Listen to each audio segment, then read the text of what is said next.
குறைகள் அனைத்தும் நீங்க. ஆனி கிருத்திகையில் முருகப்பெருமானை வழிபடுங்கள். குன்றிருக்கும் இடமெல்லாம் குமரன் இருப்பான் என்பார்கள். இந்த குமரனின் அருளைப் பெறுவது மிகவும் கடினமல்ல. உண்மையான பக்திக்கு மட்டுமே குமரனின் அருள் கிட்டும். நட்சத்திரங்களில் கிருத்திகை சிறப்பு வாய்ந்தவையாகும். முருகன் பிறந்தது விசாக நட்சத்திரம் என்று சொல்லப்பட்டாலும். அவனை பாலூட்டி சீராட்டி வளர்த்தது கார்த்திகை பெண்கள் என்பதால் அவர்களுக்கே முன்னுரிமை கொடுக்கப்படுகிறது. மாதந்தோறும் கிருத்திகை நட்சத்திரம் வரும் தினங்களில் புனித நதிகளில் நீராடுவது. முருகன் கோவிலுக்கு சென்று முருகனை தரிசனம் செய்வது ஆகியவற்றை செய்வது சிறப்பு. தொடர்ந்து 12 ஆண்டுகள் கிருத்திகை விரதம் இருப்பவர்களுக்கு 16 வகையான செல்வங்களும் கிடைக்கும் என்பது நம்பிக்கை. தமிழ்நாட்டில் மட்டுமின்றி உலகெங்கிலும் உள்ள முருகன் கோவில்களில் கிருத்திகையில் முருகனுக்கு சிறப்பு பூஜைகள் செய்யப்படுகின்றன. ஆனி கிருத்திகையில் பொதுவாக முருகனுக்கு விரதம் மேற்கொண்டு வழிபடுபவர்களுக்கு சிறப்பான வாழ்க்கை உண்டாகும் என்பது அனுபவம் வாய்ந்த பக்தர்களின் கருத்தாக உள்ளது.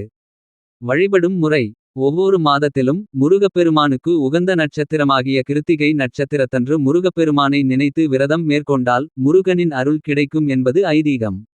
இத்தினத்தில் அதிகாலை எழுந்து குளித்து முடித்து விட்டு பூஜையறையில் முருகனின் படத்திற்கு முன்பு அரிசி மாவில் கோலம் இட வேண்டும்.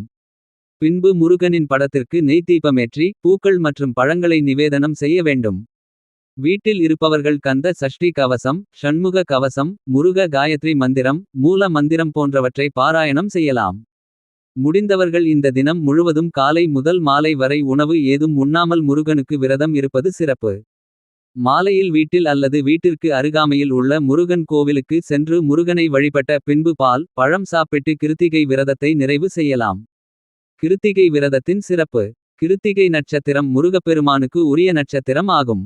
சரவண பொய்கையில் 6 தாமரை மலர்களில் தோன்றிய முருகப்பெருமானை வளர்க்கும் பொறுப்பை பெற்ற கார்த்திகை பெண்களை பெருமைப்படுத்தும் விதமாக அவர்களை நட்சத்திரங்களாக இருக்கும் வரத்தை சிவபெருமான் அருளினார். அதனால் முருகப்பெருமானுக்குரிய நட்சத்திரமாக கிருத்திகை நட்சத்திரம் விளங்குகிறது. மாதந்தோறும் வரும் கார்த்திகை நட்சத்திரம் அன்று முருகப்பெருமானை வழிபடுவதால் முருகனின் அருளும் கார்த்திகை பெண்களின் அருளும் கிடைக்கும் என்பது ஐதீகம். விரத பலன்கள்: கிருத்திகை நட்சத்திரத்தன்று விரதம் இருந்து முருகப்பெருமானை வழிபடுபவர்கள் நிறைவான அறிவு, நிலையான செல்வம், நீண்ட ஆயுள், அன்பும் பண்பும் நிறைந்த வாழ்க்கை துணை, நல்ல குணமுள்ள குழந்தைகள் ஆகிய பேறுகளைப் பெற்று சிறப்பாக வாழ்வார்கள். சூரிய கிரக தோஷங்கள் நீங்கும். எதிரிகளால் ஏற்படும் தொல்லைகள் எதிர்ப்புகள் நீங்கும். புதிய வீடு மனை வாங்கக்கூடிய யோகமும் அமையும். நீங்கள் செய்யும் காரியங்களில் ஏற்படும் தடை தாமதங்கள் நீங்கும். ஓம் சரவணபவ. ஆறுமுகம் அருளிடும் அனுதினமும் ஏறுமுகம்.